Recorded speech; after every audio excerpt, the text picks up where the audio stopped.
Hey, it's Tom Zero Pass, Nubatama Third Eye Facebook page, coming at you with a quick part 2 of my Nubatama Jamio Congo deck updates. So I know some people actually like having the deck put out like this, and I get it. I appreciate it as well.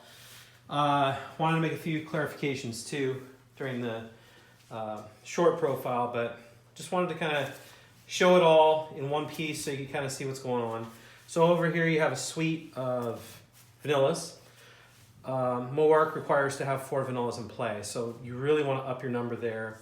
We do have the Zazan at 1, but again, you can hard mull for Zazan. If you get Zazan, it can be awesome, but you do have the Tempest Sphere to help here because Zazan is at 1 right now. So the whole goal of the deck is to get on Moark, to use Moark, to get Barragiran on ride, to then hopefully be able to stride if you can, but more importantly, on that third turn to then call Jamio Congo over Barragiran and basically have Jamio Congo online to where your opponent has to pick 4 and discard the rest.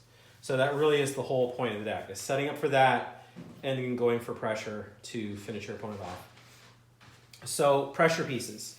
Pressure pieces include our 12K beater, which is a vanilla, our 3K 2 crit, which actually I'm finding is very important in this deck because we're able to use the Cyclones to build up the force on this guy into pressure. And we have a few cards in here in our stride zone which actually get crits as well, and we'll get to that in a second. I did add Bobo, as you guys may have seen. If you watch the long video version of this, I do appreciate that. This is going to be the shorter version for those who maybe didn't get through it, and if you wanted to just kind of go back and get highlights. But Bobo was added because damage denial is a thing. You could run the grade 1 that forces you and your opponent to have to attack Vanguards with Vanguards. It's another option. However, what would you take out? I really like having all this 15K shield. It's really good. It does help guarding, and they're also vanillas, so they're very important in that regard. I currently have 7 draws, you can see here, 3 being vanilla, 5 crits, 3 of those being the stride fodder. You definitely want those stride fodders in here because you only have 6 grade 3s in this current build. So it's not as easy to stride in that regard. You can't just, say, hey, I'm going to do this or that. You have to be very calculative in that regard. Which brings us to the G zone. So there are 3 Cyclones. You can go up to 4. There are definitely ways to get 4 flipped up. 4 is really good, but at least 3. Makuro, I did want to clarify Makuro. You use Makuro, your opponent can't guard. So they had Dismal or not, it doesn't matter. They can't guard. These are old Dominate FAQs, and yeah, Makuro is really good.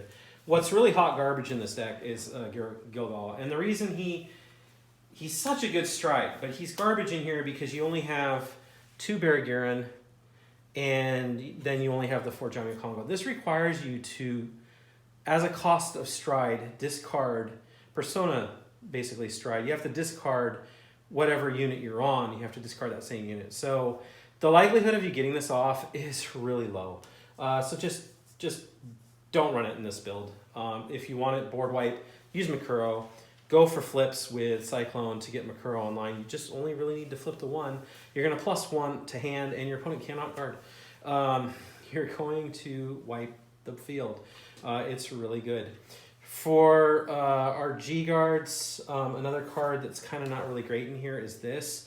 The reason is, again, if you're being damage denied, are you really going to use want to use a counterblast on this? I had a game where I did that, and I really didn't like that.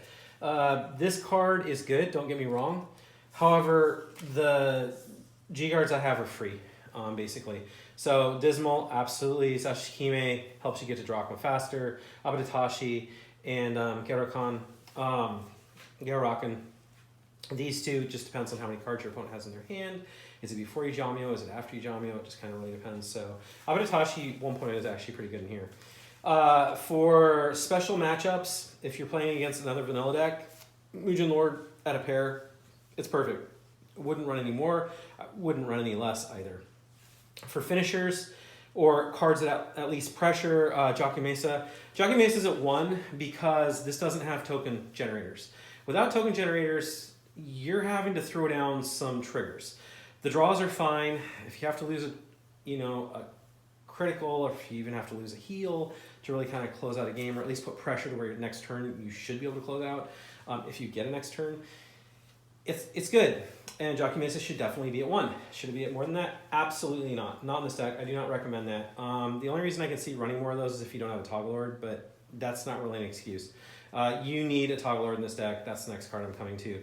A Toggle Lord at a pair at least.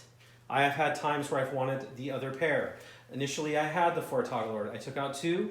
I put in Gilgal. This absolutely served me in no way, shape, or form because I just wasn't able to pay the cost for that. And really didn't want to hang on to pay the cost for this.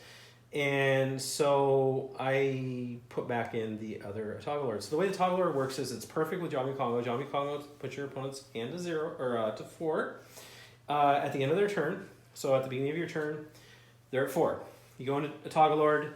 You're online because you've cycloned. When you attack, you counterblast 1. Your opponent has to choose a card from the hand and bind it face down, and he gets a crit because they're at 3 or less. And so it's perfect. It gets an extra crit, and it's not getting the power of Jockey Mesa. It's not getting the extra 2 attacks of Jockey Mesa. However, you're not having to sacrifice guard in the form of popping zeros that you'd otherwise want in your hand, including maybe a stride fodder. That's the only 0 you have in your hand. Are you really going to want to throw that? Absolutely not. So a Toggle Lord is definitely a pair up. I recommend 2 pair. Drachma is one of the other finishers. Why do I say one of the other finishers? Jockey Mesa can finish, a Toggle Lord can finish, Drachma absolutely can finish. And Drachma is the main reason why you want to hold on to one of your Jammu Congos in your hand and not throw it to something like this, okay? These cards compete. So that's it. You guys take care.